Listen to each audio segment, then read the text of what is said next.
एक अल्पकालिक बच्ची से बड़े हो गए, उन्होंने बैटल ऑफ पानीपत सेकंड भी जीत लिया। उसके बाद आगे वो क्या करते? उसके बाद वही है कि अपने साम्राज्य को या तो आगे बढ़ाओ, या फिर आप जो एक हिंदुस्तानी भूमि पे आए हो, या तो हिंदुस्तानी राजाओं से हारकर अपने देश वापस चले जाओ। क्योंकि जो भारत था वह एक हिंदू देश था, वहाँ पे हिंदू राजाओं का शासन था। या तो वह उनको हरा कर आगे बढ़ सकता था, या खुद हार के वापस जा सकता था। उसके लिए उसने क्या किया? उसके लिए उसने आगे आगे अपने विस्तार की नीति को आगे बढ़ाया, और एक करके सारे जो हिंदू स्टेट्स थे उनको हराया, अपने राज्य में मिलाया। जिन्होंने अपने सामने से झुकना मंजूर किया उनको ऐसी अपने साथ स्वीकार किया, और जो उनके सामने नहीं झुके उनको बलपूर्वक अपने राज्य में मिला लिया। और धीरे धीरे करके उन्होंने उत्तर भारत की विजय की। उसके बाद उन्होंने विजय की दक्षिण भारत की। और अकबर ही ऐसे पहले शासक थे जिन्होंने उत्तर और दक्षिण भारत को विजित किया था। इतिहास में इससे पहले ना कोई शासक था और ना बाद का कोई शासक था जिन्होंने उत्तर और दक्षिण भारत दोनों पर ही अपना कब्जा किया था। अकबर ही पहले ऐसे शासक थे जिन्होंने उत्तर भारत की विजय प्राप्त की और उसके बाद दक्षिण भारत पर भी अपना कब्जा जमाया। और इससे पहले जो भी मुस्लिम शासक आए थे वो या तो हिंदुस्तान को लूटने खाने के पर्पज से आए थे कि भाई हिंदुस्तान में बड़ा धन है, उसे लूटो और खाओ पियो और निकल जाओ। तो वो एक ऐसी सोच रख के आए थे।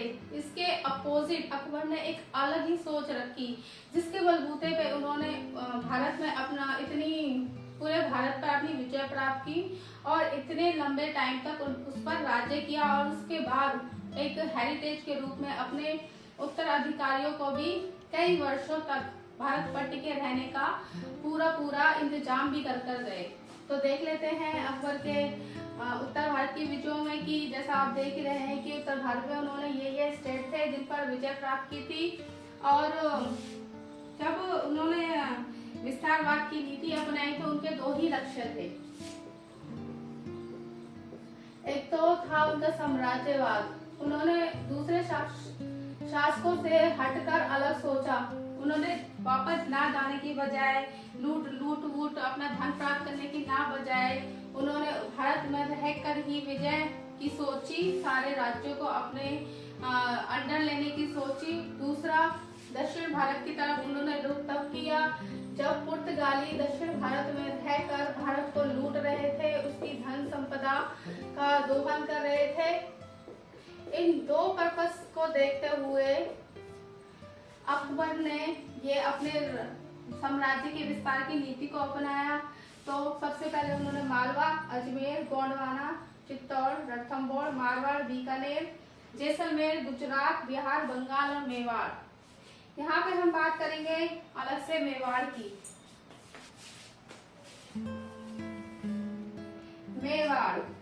मेवाड़ ये एक राजस्थान का शहर है और यह इतिहास में एक फेमस युद्ध के लिए भी प्रसिद्ध है। ये युद्ध हुआ था अकबर और राणा प्रताप के बीच। कुछ याद आ रहा है स्टूडेंट्स? याद आ रहा है? नहीं? चलो अभी नाम देख लोगे तो याद आ जाएगा। यह युद्ध है इतिहास में हल्दी घाटी के नाम से, हल्दी घाटी का युद्ध। ठीक है जी।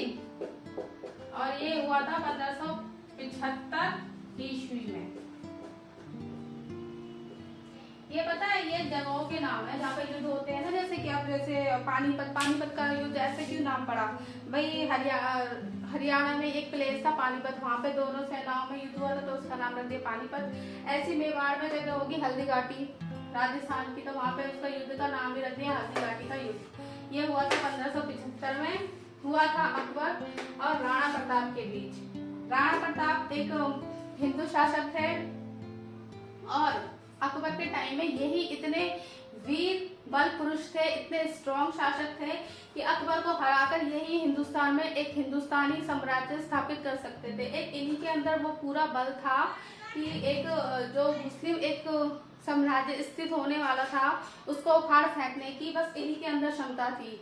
तो जब अकबर लड़ते मेवाड़ पहुंचते हैं तो सामना होता है राणा प्रताप से। अब राणा प्रताप तो कोई ऐसे वैसे तो थे नहीं कि भाई इजीली उनके सामने हार मान ले। तो आ पहुंचे दोनों सेनाएं हल्दी घाटी के युद्ध मैदान में। ठीक है जी। अब हल्दी घाटी के मैदान में आ पहुंचे तो अकबर और राणा प्रताप के बीच युद्ध होता है। युद्ध में पूरी शक्ति के साथ हमारे राणा प्रताप भी लड़ते हैं, लेकिन हारे जाते हैं। हारे क्या जाते हैं कि इनका इस युद्ध का, हल्दी घाटी के युद्ध का कोई रिजल्ट निकल के नहीं आता है, क्योंकि राणा प्रताप के रहते हुए अकबर जो है,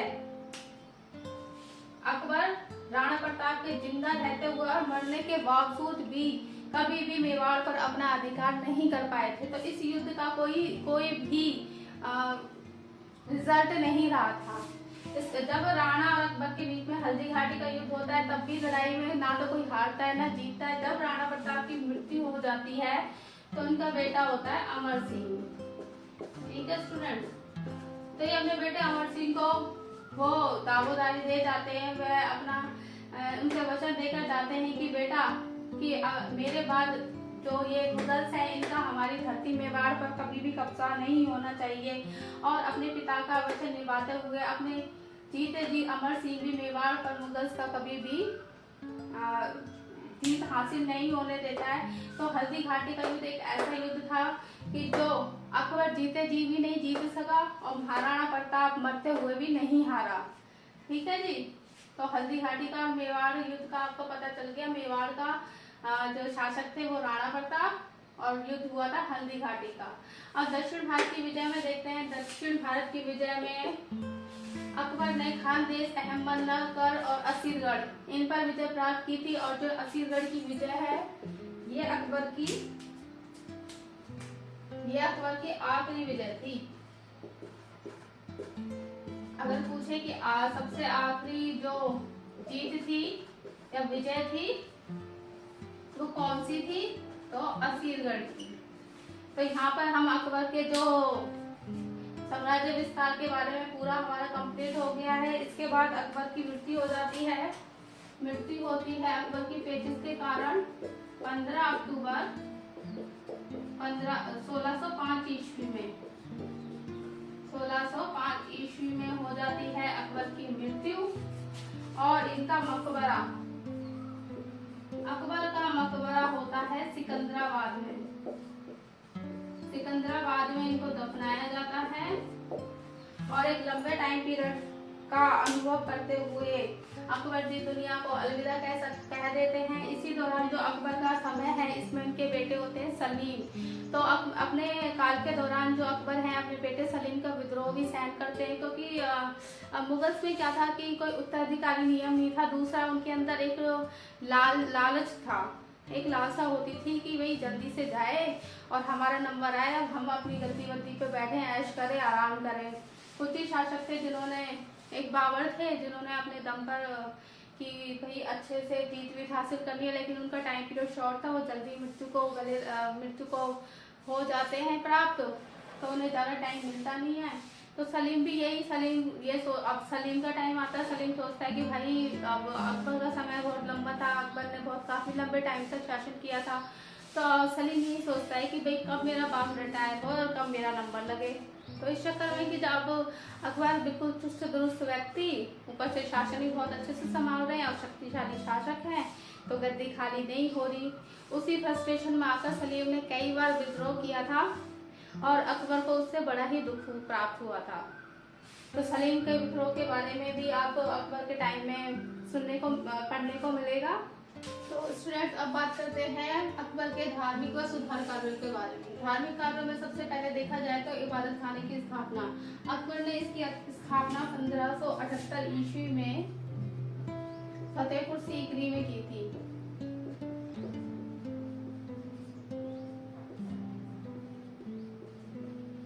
ठीक है स्टूडेंट्स। तो 1578 में इबादत खाने की स्थापना हुई। इस इबादत खाने को प्रार्थना घर के नाम से भी जाना जाता है। इसको प्रार्थना घर भी कहा जाता है। इस इबादत खाने में सभी धर्मों के विद्वान, चाहे हिंदू हो, जैन हो, पारसी हो, यहूदी हो, सब विद्वान इस इबादत खाने में आते थे और सभी अपने धर्मों को लेकर अपनी अपनी अलग अलग चर्चाएं करते थे। और इस इबादत खाने में अकबर उन सभी विद्वानों के उनके धर्म की सारी जो बातें थी सब बातें सुनते थे। और जब विद्वान अपने अपने धर्म की चर्चा करते थे तो वो इतना आगे तक पहुंच जाते थे कि एक दूसरे के धर्म के ऊपर कीचड़ उछालने लगते थे। तो जब अकबर ने ये सब देखा कि इतने इतने बड़े पंडित विद्वान होते हुए कि ये लोग कैसे हैं कि जो एक दूसरे को धर्म को नीचा दिखाने के लिए इस हद तक जा रहे हैं, तो उन्हें देख के ये बहुत ही दुख हुआ और उसके चलते हुए उनके ऊपर इतना प्रभाव पड़ा कि उन्होंने इसके लिए आगे कुछ सोचा, जिसके नतीजे में आगे निकल के आया दीन-ए इलाही। यह इसी चीज का इफेक्ट था कि अकबर के मन में कुछ एक नई चीज या कुछ अलग करने का एक नया बीज उत्पन्न हुआ था, और जो कि उभर के आया था दीन-ए इलाही के रूप में, और जो कि 1582 ईस्वी में इसकी स्थापना हुई। इसे एकेश्वरवादी धर्म के नाम से भी जाना जाता है। जैसा कि आप जान ही रहे हैं, नाम एकेश्वरवादी यानी सभी धर्मों का एक ही धर्म, सभी लोगों का एक ही धर्म का होना। इसमें अकबर ने इस दीन-ए इलाही की शुरुआत अकबर ने इसीलिए की थी ताकि लोग अलग अलग धर्मों में ना पढ़कर एक ऐसे बीच का रास्ता, एक ऐसे बीच का जरिया चुने जिससे कि लोगों के बीच में फूट ना पड़े, वे अलग अलग से एक दूसरे की जाति पाति या धर्म के बीच में ना पड़े। तो उसके बीच का रास्ता उन्होंने एकेश्वरवादी धर्म को चुना, और इस धर्म को अपनाने के लिए अकबर ने किसी को फोर्सफुली मजबूर नहीं किया था। उन्होंने किसी तरह की भी किसी के ऊपर जोर जबरदस्ती नहीं की थी, और उन्होंने इस धर्म के बल पर लोगों को धार्मिक सूत्र में बांधने की कोशिश की थी, लोगों में एकता उत्पन्न करने की कोशिश की थी। तो ये अकबर जी का एक बहुत ही बड़ा स्टेप था। और इस दीन-ए इलाही के अकॉर्डिंग अकबर जो रविवार का दिन था उसको बहुत ही शुभ मानते थे, और इन दोनों की स्थापना के बाद जो हमारे अकबर हैं वो आगे जाके बन जाते हैं अकबर द ग्रेट। अकबर के इतने अच्छे कार्यों के बाद उनको इतिहास में नाम दे दिया गया अकबर द ग्रेट। ठीक है जी। अब यहाँ आके आपके अकबर बन गए अकबर द ग्रेट। और जो ये सुलह उल कुल है, ये दीन-ए इलाही का ही पार्ट है। ठीक है, सुलह उल कुल या कह लीजिए दीन-ए इलाही। तो सुलह उल कुल के अंदर क्या वही चीज थी, सभी धर्मों का एक ही उद्देश्य होना, यानी सभी धर्मों की अच्छी चीजों को लेना और उसका लोगों द्वारा पालन किया जाना। ठीक है स्टूडेंट, आई होप आपको क्लियर होगा। अब बात ये हो गई है और हो ही रही है, तो अकबर के लिए लिखी गई बुक्स की बात भी मैं आपको यहीं पे बता देती हूँ। तो अकबर के जीवन के ऊपर 2 बुक्स लिखी गई थी, और अकबर ने यह काम किसको दिया था, अबुल फजल को दिया गया था। तो सबसे पहले लिखी गई थी अकबरनामा,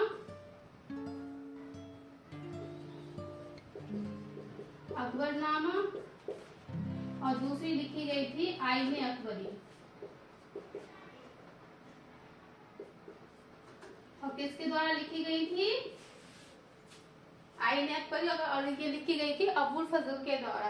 अकबरनामा में अकबर की जीवन शैली के बारे में पढ़ने को मिलता है, और आईने अकबरी में अकबर के साम्राज्य, उसकी जो सेंट्रल और प्रोविंशियल एडमिनिस्ट्रेशन के बारे में सारी जो चीजें हमें डिटेल में पढ़ने को मिलती हैं। तो चलिए, इतनी बात क्लियर हो गई, आगे बात कर लेते हैं हम उनके और कुछ सुधार कार्यों के बारे में। तो अकबर ने क्या किया था, अकबर ने यात्रा करके समाप्ति कर दी थी। इससे पहले जो हिंदू जनता थी बड़ी ही दुखी थी, क्योंकि उनसे जब वह यात्रा पर निकलते तो उसका कर लिया जाता था। लेकिन उसके जब अकबर ने अपने कार्य शुरू किए, उनमें हृदय परिवर्तन हुआ, वह एक कट्टरसूत्री मुसलमान से उदार इंसान बने। तो उन्होंने क्या किया, सबसे पहले हिंदुओं से यात्रा करके समाप्ति कर दी, जजिया कर की समाप्ति। उसके आगे जाके उन्होंने जजिया कर, यह एक ऐसा कर होता था जो हिंदुओं से जबरदस्ती लिया जाता था, और ये अगर इस कर को लोग नहीं चुका पाते थे तो उन्हें जबरन हिंदू से मुसलमान कैटेगरी में चेंज कर दिया जाता था, कि उन्हें जबरदस्ती मुस्लिम बनने के लिए मजबूर किया जाता था। भूमि सुधार। भूमि सुधार अकबर का बहुत ही अच्छा सुधार था और भूमि सुधार में उन्होंने सबसे पहले इसके लिए टोडरमल जी का साथ लिया था। और भूमि सुधार के लिए उन्होंने भूमि की पैमाइश, जैसे भूमि की पैमाइश, भूमि को चार वर्गों में बांटना, जैसे परौती थी, पौले, चांचर और बंजर, इन 4 कैटेगरी में डिवाइड किया था। ठीक है स्टूडेंट्स। उसके बाद उन्होंने पशु बलि पर भी रोक लगाई थी। यह पशु बलि पर रोक उनकी दीन इलाही का एक पार्ट था कि जब उन्होंने दीन इलाही की स्थापना की थी तो इस तरीके के सारे काम बंद कर दिए जाएं जिससे कि किसी को हानि पहुंचे, दुख पहुंचे। लोक सेवाओं में हिंदुओं को प्राथमिकता देना। अकबर एक पहले ऐसे शासक थे जिन्होंने हिंदुओं को एक ऊंचे ओहदे पर स्थान दिया था अपने दरबार में। उनके दरबार में अगर देखा जाए तो हिंदू लोग काफी अच्छी पदवियों पर थे। और सार्वजनिक पूजा की स्वतंत्रता। अब अकबर क्या थे, हिंदू लोगों को सार्वजनिक कहीं भी अपने रूप से कहीं भी अपने भगवान को कैसे भी आप पूजा कर सकते हो, पूज सकते हो, इस चीज की भी छूट दी थी। सांस्कृतिक संपर्क को प्रोत्साहन देना। अब अकबर एक दयाशील शासक सांस्कृतिक संपर्क को भी प्रोत्साहन दे रहा था। वह खुद उनके हिंदुओं के फंक्शंस में, उनके सांस्कृतिक प्रोग्राम से शामिल होता और हिंदू लोग उनके सांस्कृतिक समारोह में शामिल होते थे। इस करके जो एक दो अलग जातियां थी, हिंदू मुस्लिम, वो अब एक करीब आ रही थी। अब जो एक दूरी थी हिंदू मुसलमान के बीच वो है भर रही थी। इससे पहले अभी तक किसी भी शासक के साथ ऐसा नहीं हुआ था। हिंदू जनता भी एक मुस्लिम शासक को एक्सेप्ट कर रही थी, उसको स्वीकार रही थी, उसको लेके खुश थी कि अब तो कोई तो ऐसा है कि जो अब हमारा ख्याल रख रहा है, हमारी चीजों पर ध्यान दे रहा है। तो इस चीज का भी एक उस टाइम पे बहुत अच्छा प्रभाव पड़ा था और इसी कारण शायद अकबर ने इतना लंबे समय तक शासन किया था। हिंदुओं की शिक्षाओं पर जोर दे रहे थे अकबर। बाल विवाह पर रोक, जैसे सती प्रथा पर रोक, और सराय बनवाना और लोगों की फरियादें सुनना, ऐसे बहुत सारे काम, छोटे छोटे काम थे। बहुत से सामाजिक सुधार थे, बहुत से धार्मिक सुधार थे जो अकबर ने उस टाइम किए थे और उसके बाद वह कहलाए थे हमारे अकबर द ग्रेट। तो चलिए अकबर की बात की जाए लेकिन उनके नवरत्नों की बात ना की जाए, ऐसा तो कभी हो ही नहीं सकता है। तो चलिए इनके बारे में भी बात कर ली जाए। तो अकबर के नवरत्नों में पहले रत्न है बीरबल। बीरबल जी थे न्याय प्रबंध के प्रमुख व्यक्ति और इनका वास्तविक नाम था महेश दास। टोडरमल तो थे भूमि के प्रबंधक और इनका इतिहास में भूमि प्रबंध को लेकर नाम भी बहुत विख्यात है। तो भूमि विभाग के प्रमुख व्यक्ति थे टोडरमल। उसके बाद तानसेन, ये संगीत सम्राट थे। अबुल फजल, जैसा कि मैंने आपको बताया कि इन्होंने अकबर के लिए बुक्स लिखी थी, अकबरनामा और आईन अकबरी। मानसिंह अकबर के दरबार के बहुत ही महत्वपूर्ण व्यक्ति थे। ये इन्हीं के बल पर, मानसिंह के बल पर ही जो हल्दीघाटी का युद्ध था वह जीता गया था। फैजी महान कवि थे और ये अबुल फजल के भाई थे। ठीक है स्टूडेंट। उसके बाद है हकीम हुकुम, ये चिकित्सा विभाग के प्रमुख व्यक्ति थे। अब्दुल रहीम को अकबर ने खाने खाना की उपाधि दी थी और इन्होंने अपने टाइम में बुक लिखी रहीम सतसई। ठीक है।